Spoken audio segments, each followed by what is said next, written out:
सबसे पहले संत तुमको मिले उन्हीं को तुम अपना गुरु मान लेना और उन्हीं से तुम दीक्षा ले लेना। बोले ठीक है। पिताजी की बात मान करके और राजकुमारी ऐसे ही गंगा जी में जाकर के स्नान करती है। गंगा जी में जाकर के जब स्नान की तो सामने एक साधु के भेष में व्यक्ति खड़ा है। प्रणाम गुरुदेव। बोले कैसे गुरुदेव कर रही हो, हम तो तुमको दीक्षा दिए नहीं है? कभी हमारे और तुम्हारे बीच तो कोई मुलाकात है नहीं, न हम तुमको शिक्षा दिए हैं न दीक्षा दिए हैं, फिर गुरु और शिष्य की बात कैसे? बोले नहीं नहीं, हमें आज गुरु बनाना है, हमें आज दीक्षा लेना है और हमारे पिताजी का आदेश है कि गंगा स्नान के पश्चात जो सबसे पहले आपको मिले उन्हीं को तुम गुरु बना लेना। सो मेरे भाग्य ऐसे कि आप जैसे उच्च कोटि के महात्मा हमको मिले हैं। आप हमें, आपके दर्शन से हम कृतार्थ हो रहे हैं, आप हमें दीक्षा दे दीजिए। बोले देखो ये तो ठीक है, हम दीक्षा तो दे देंगे, लेकिन हमारा एक शर्त है। बोले क्या शर्त है? हम सब शर्त मानने को तैयार हैं। जब गुरु बनाने को तैयार है तो फिर गुरु से कौन सा मोल भाव करना है, सब हमको स्वीकार है। बोले स्वीकार है तो ठीक है, हम जंगल में दीक्षा देंगे और एकांत जंगल में। बोले ठीक है। और देखो ये जो तुम्हारे साथ दासी है ना, राजा की बेटी है तो दासी तो होगी ना, ये जो तुम्हारे साथ दासी है नहीं जाएगी, अकेला चलना होगा। बोले ठीक है। अब नाव में बैठ गए, नाव में बैठ करके गंगा के उस पार दूर जंगल में एकांत सुनसान उस जंगल में जाकर के साधु जी अपना जो ऊपर का चद्दर ओढ़े हैं जमीन में ऐसे बिछा दिए। बोले पुत्री, जो तुमने स्वर्ण के आभूषण धारण किया है सब इसमें रख दो। जितना तुमने स्वर्ण का आभूषण सोना चांदी पहना है सब रख दो। अब राजा की बेटी है, कोई एक दो थोड़ी पहनी है, वो पूरा ऊपर से नीचे तक जड़ी हुई है। अब वो जो शिष्या है, राजा की कन्या है, तनिक देर नहीं की और तुरंत बिना कुछ प्रश्न किए जितने स्वर्ण आभूषण थे सब निकाल करके महाराज उनका जो चद्दर बिछाया हुआ था उसमें रख दिए। महाराज जी एक लता ले आए, लता समझ रहे ना, रस्सी टाइप का, और उस राजा की कन्या को बताए कि तुम एक पेड़ के नीचे खड़े हो जाओ। और पेड़ के नीचे वह राजा की कन्या जब खड़ी हुई तो उस लता से चारों तरफ से पेड़ में लगा करके उस लड़की को बांध दिए, यानी राजा की बेटी को पेड़ से चारों तरफ से उस रस्सी से वह साधु जी बांध दिए। और ऐसा बांध दिए महाराज की हिल डुल भी ना सके। अब बोले सुनो, जब तक हम नहीं आएंगे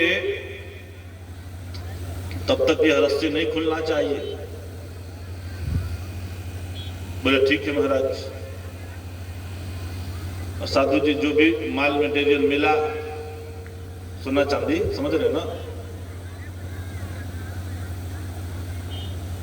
स्टेशन पे गाड़ी पकड़ ली, चले गए महाराज, लेके भाग गए।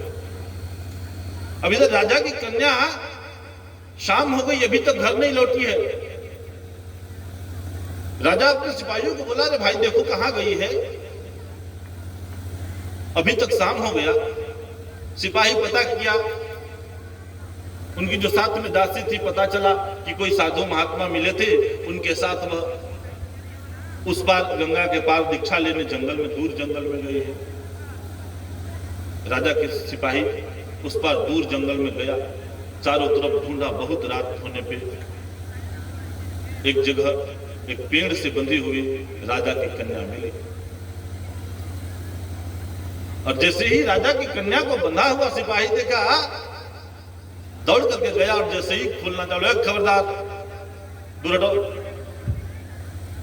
रस्सी नहीं खोल सकते हो और दूर रहो, इस पेड़ को भी नहीं छू सकते, रस्सी खोलना तो दूर बात है, दूर हटो। हमारे गुरुदेव का आदेश है कि जब तक मैं लौट करके नहीं आऊं तब तक तुमको यह रस्सी नहीं खोलना है। लौट के जाओ, वापस जाओ। राजा का सिपाही, रात का समय है, जान रहा है कि जंगल बहुत घनघोर है, इसमें हिंसक पशु रहते हैं, राजा की कन्या को कुछ नुकसान हो सकता है, इसलिए सिपाही एक वहीं रह गए और दूसरा सिपाही नगर को चला गया। नगर को जाकर के संदेश राजा को दिया। राजा रात में ही अपने और मंत्रियों के साथ कुछ विद्वान व्यक्तियों को लेकर के जहां पे कन्या बंधी हुई है पेड़ से, वहां आए। राजा, मंत्री और बड़े बड़े विद्वान नाना प्रकार के शास्त्र के उपदेश लेकर के थक गए महाराज, लेकिन वह जो कन्या है वह दृढ़ निश्चय है, जब तक मेरे गुरुजी नहीं आएंगे तब तक तुम इस रस्सी को नहीं खोल सकते। हाँ, जब तक मेरे गुरु नहीं आएंगे तब तक तुम रस्सी को नहीं छू सकते। और वह जो वृक्ष था, जिस वृक्ष में बांधा गया था, वह आम का वृक्ष था महाराज। और आम के वृक्ष में आप सब देखे होंगे एक लाल रंग का चूटा होता है और वह बहुत सारा उसमें होता है, चारों तरफ से उस राजा की कन्या को काट रहा है। उस सुकुमार बदन जो कभी एक तिनका जिसके शरीर में नहीं टच किया हो, उसको वह चारों तरफ से चींटी काट रहा है, बड़ा वाला, और उसके बाद भी कोई शब्द नहीं। बड़े बड़े विद्वान वहां गए। जब सवेरा हुआ तो और सारे विद्वानों को काशी से बुलाया गया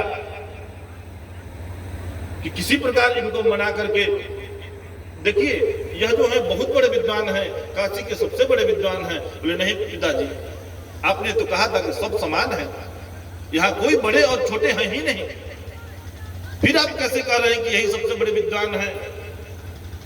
हो सकता है हमारे गुरुदेव सबसे बड़े विद्वान हो। जब समानता की बात है तब फिर इसमें ऊपर नीचे छोटा बड़ा कैसे कोई हो सकता है? समानता यानी सब बराबर। मैं अपने गुरुदेव के वचन को झूठा नहीं कर सकती। उसमें बड़े बड़े तत्वदर्शी थे, बड़े बड़े ज्ञानी थे, सबने बहुत प्रयास किया।